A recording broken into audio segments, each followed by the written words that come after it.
ব্রাজিলের সামনে এবার অস্ট্রেলিয়া, কিন্তু এই ম্যাচ নিয়ে এমন এক তথ্য সামনে এসেছে যা অনেক ব্রাজিল সমর্থকই জানে না। শেষ পর্যন্ত দেখুন, কারণ এই ম্যাচের সম্ভাব্য ফল আপনাকে অবাক করতে পারে।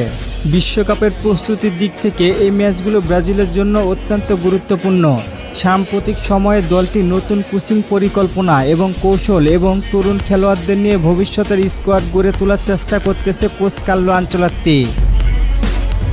তাই এই তিনটি ম্যাচ শুধু ফলাফলের জন্য নয়, বরং দল গঠন ও কৌশল পরীক্ষার জন্য বড় সুযোগ।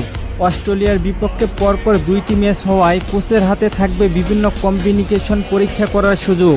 প্রথম ম্যাচে এক ধরনের একাদশ নামানো হলেও নতুন খেলোয়াড়দের সুযোগ দেওয়া হতে পারে। এতে বোঝা যাবে কোন ফুটবলার আন্তর্জাতিক পর্যায়ে চাপ সামলাতে বেশি সক্ষম।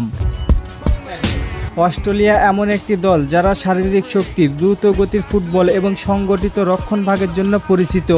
ফলে ব্রাজিলকে নিজেদের সেরা খেলায় খেলতে হবে। বিশেষ করে মাঝ মাঠের নিয়ন্ত্রণ, দ্রুত পাসিং এবং ফিনিশিং কতটা কার্যকর হয় সেটিই হবে ম্যাচের অন্যতম আকর্ষণ। আরও একটি গুরুত্বপূর্ণ বিষয় হলো একই ফিফা উইন্ডোতে এশিয়ার একটি অতিরিক্ত প্রীতি ম্যাচ আয়োজনের পরিকল্পনা রয়েছে ব্রাজিলের। যদিও প্রতিপক্ষের নাম এখনও আনুষ্ঠানিকভাবে ঘোষণা করা হয়নি, তবে এই ম্যাচটি ব্রাজিলের এশিয়ার সমর্থকদের জন্য বড় সুখবর হতে পারে। এছাড়াও আমাদের এশিয়ায় ব্রাজিলের বিপুল সংখ্যক ভক্ত রয়েছে, তাই এই ম্যাচ ঘিরেও উত্তেজনা বাড়বে।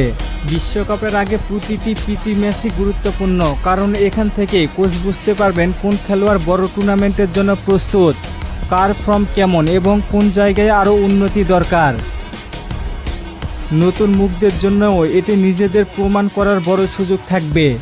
এখন সবার নজর থাকবে 25 ও 29 সেপ্টেম্বরের ম্যাচের দিকে। ব্রাজিল কি অস্ট্রেলিয়ার বিপক্ষে নিজেদের আধিপত্য দেখাতে পারবে, নাকি অস্ট্রেলিয়া বড় চমক দেখাবে? আর এশিয়ার সেই তৃতীয় প্রতিপক্ষ কে হবে? এসব প্রশ্নের উত্তর মিলবে খুব শীঘ্রই। তবে এই ম্যাচগুলির কোনো সময়সূচি এখনও নির্ধারিত হয়নি। স্কোয়াড কেমন হবে এছাড়াও সব কিছুই জানতে পারবো আগামী